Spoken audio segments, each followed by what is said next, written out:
বাংলার তাসকিন আহমেদ আজকে দাপটে বোলিং করে নিজের দল নর্দার্ন ওয়ারিয়র্সকে জয়লাভ করিয়েছে। বল হাতে 2 ওভারে মাত্র 16 রান খরচায় নিয়েছেন একটা উইকেট। স্ট্যাম্পটাকে উপরে দিয়েছে ইভান্সের। বাংলাদেশে তাসকিন আহমেদ গত ম্যাচগুলোর তুলনায় আজকের ম্যাচটা তিনি আরও বেশি রোমাঞ্চকর হয়ে খেলেছেন। বাংলার তাসকিন আহমেদ দিন দিন আরও বেশি উন্নত করছে ছোট্ট এই ফরম্যাটে। টিকে থাকার আজকের ম্যাচে যেমন গুরুত্বপূর্ণ ছিল, তেমনি তাসকিন আহমেদের গুরুত্বপূর্ণ ওভারটাও অনেক বেশি কাজে লেগেছে নর্দার্ন ওয়ারিয়র্সের। এখন পর্যন্ত পয়েন্টস টেবিলে পঞ্চম স্থানে অবস্থান করছে নর্দার্ন ওয়ারিয়র্স।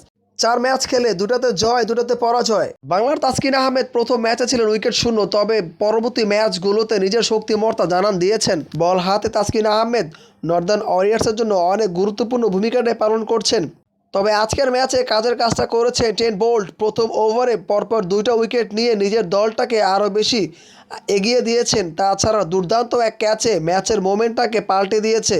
ডেকেন গ্ল্যাডিয়েটর্সের দেওয়া 87 রানের লক্ষ্যমাত্রা ব্যাট করতে নেমে 91 রান করতে সক্ষম হয় তাসকিনের দল নর্দার্ন ওয়ারিয়র্স। 6 উইকেটে বিশাল একটা জয় পায়।